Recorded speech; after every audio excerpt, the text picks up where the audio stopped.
Good morning, guys. Happy Friday.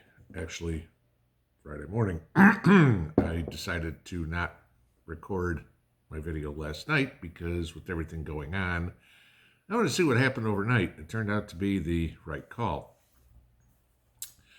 Doesn't seem like it's going to be getting any more fun anytime soon. Let's put it this way.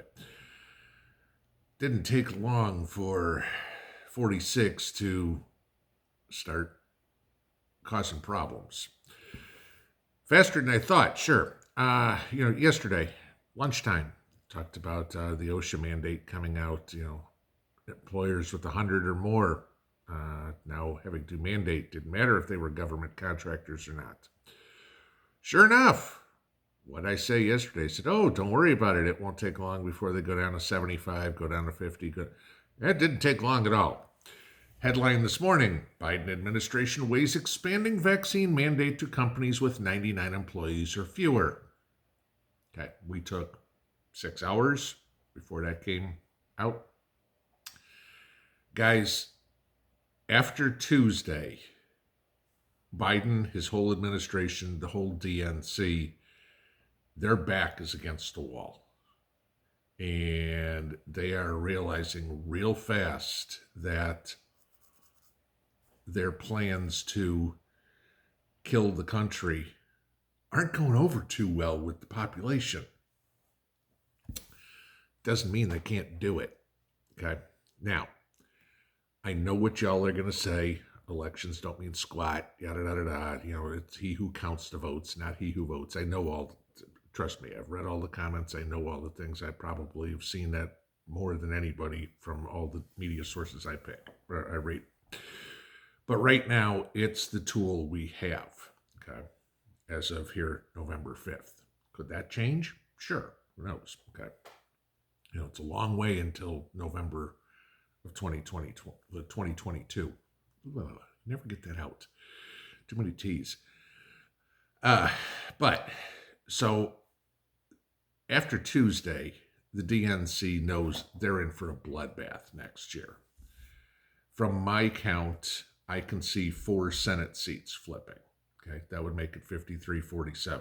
Ain't enough to get to a supermajority, but still, that kicks Brian Chuck, out from being the majority leader. Kevin McCarthy came out yesterday and said he's looking to flip 60 seats in the House. I don't see it being that many. I think that's a little optimistic. I think that's a lot optimistic. But certainly seeing the House flip. Now, little history lesson. Let's go back to Bill Clinton, okay, after he won when he beat Bush in 92. Had both houses, went far left, okay. The American public in the first midterm, 94, overwhelmingly voted Republican. If I remember correctly, that was the first time the House went back to Republican control in something like 40 years. Okay.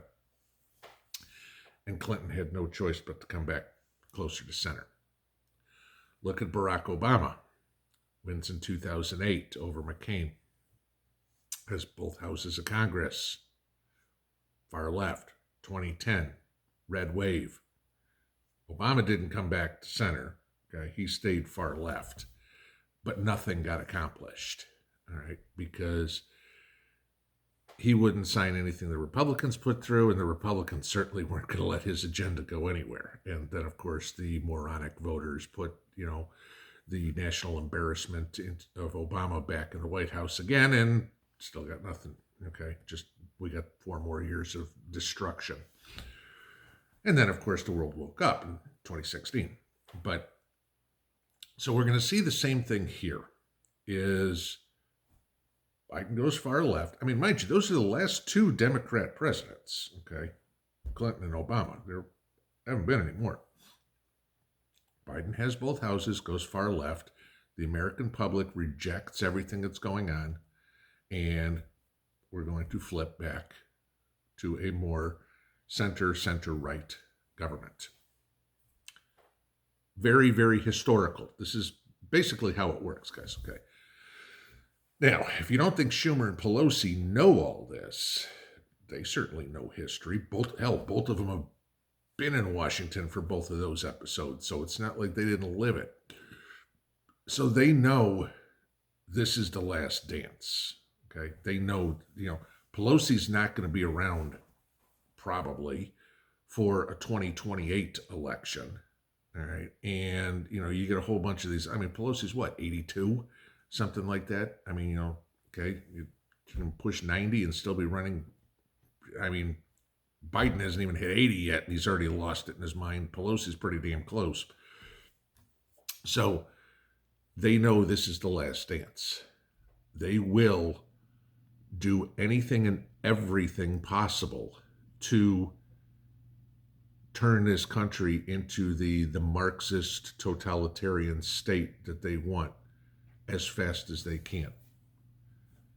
Expand the mandate to basically all countries. Destroy the economy. Raise taxes. Open borders. This is what's going to happen in the next 12 months, guys. There's no question. Their back is against the wall. It's now or never. And if they want to push this through, they've got to do it. And you know damn well Biden's a rubber stamp. If they can get, if they can get the votes in the House, that's all it takes, because the Senate is a rubber stamp. And the cackling hen is the 51st vote in the Senate. No big deal. I mean, literally, they always talk about kingmakers, and Donald Trump is the kingmaker for the Republican Party. There's all the spin that's come out over the last couple of days. Somebody said, oh, Trump was 4-0 for candidates he supported. Who gives a shit? Okay. The kingmaker in the United States right now, the most powerful people in the United States right now, are Joe Manchin and Kyrsten Sinema. Because as long as they disagree with these uber leftist policies coming out of the House, that's the only thing that is saving the country right now. I mean, think of the hopes and dreams of the American population, conservatives as well, hinge on two Democrats. Figure that one out, okay? Now, both Manchin and Sinema are moderates. Manchin, I believe, is a true moderate Democrat. Sinema is just whichever way the wind blows. Okay, she knows she's in Arizona, and if she goes far left, she's not coming back.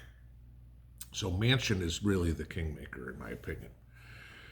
And this is what the issue is. If they flip, okay, and who knows how, because there's a lot of shenanigans, let's just leave it that way, that go on in Washington.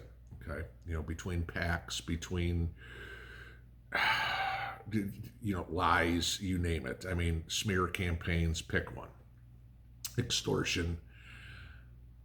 If they flip, Biden's crap goes through everywhere. Now, this is why, a lot of you said yesterday, oh, OSHA can't make a law or anything like that. No, they can't. Okay. Congress is the legislative body. Congress makes the laws. So no, none of Biden's mandates are laws. But remember this, guys. OSHA certified companies. Oh, gee, we pull your certification. Now you lose a bunch of contracts. How about licensing? Okay, licensing isn't necessarily done that's not under the law. The state is, license you to, let's use this, get a bar. You need a liquor license. Who gives the liquor license? The state.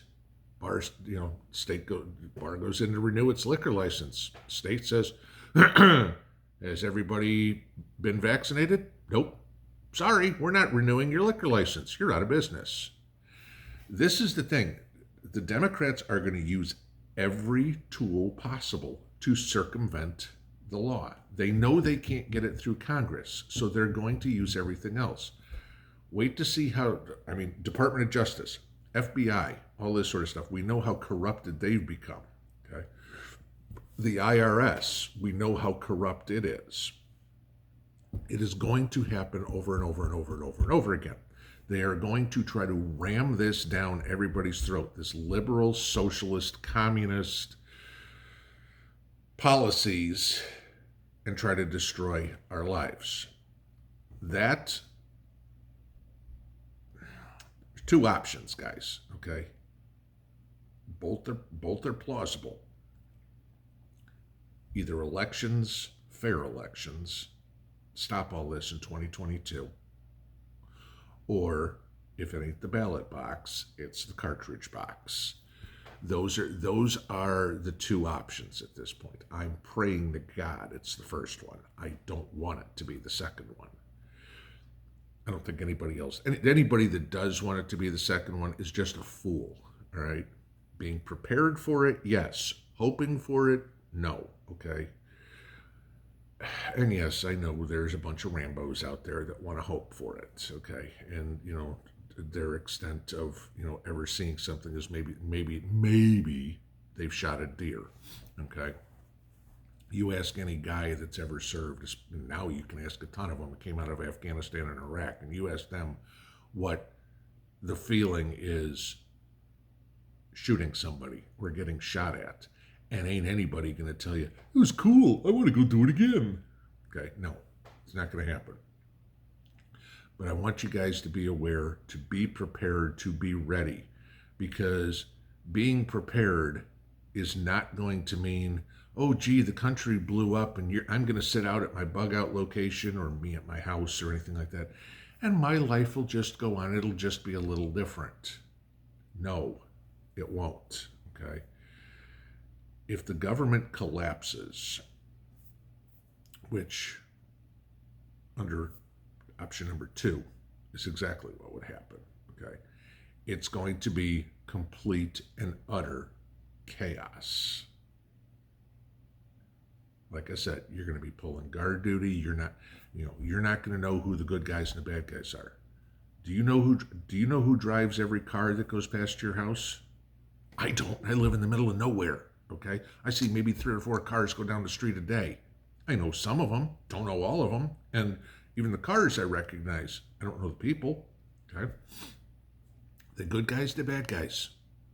And I mean, who is the good guys and who is the bad guys? The communists are going to think they're the good guys. The patriots are going to think they're the good guys. It's not like any of us are wearing uniforms, guys. You don't know. But this is what is going on. Mark my words. 2022 is going to be hell on earth for us because the Biden administration has got its back against the wall. You back an animal up into a corner, it's got nothing to lose, and it will come out. It's kill or be killed. That's the mantra right now of the Democrat establishment. Scary, scary, scary stuff when our own country is our number one enemy. Everybody's more worried about Washington than they are about Beijing, or they are about Baghdad, or they are about Tehran, or they are about Moscow. Never thought I'd see that in my life. I bet you nobody else did either. But when the number one enemy of the United States is the United States government, we're in for a world of shit. It's Friday. I'll probably be back because, as y'all know, this is the time where they try to slide stuff in. So we'll see what we find. Have a good Friday. Pinball out.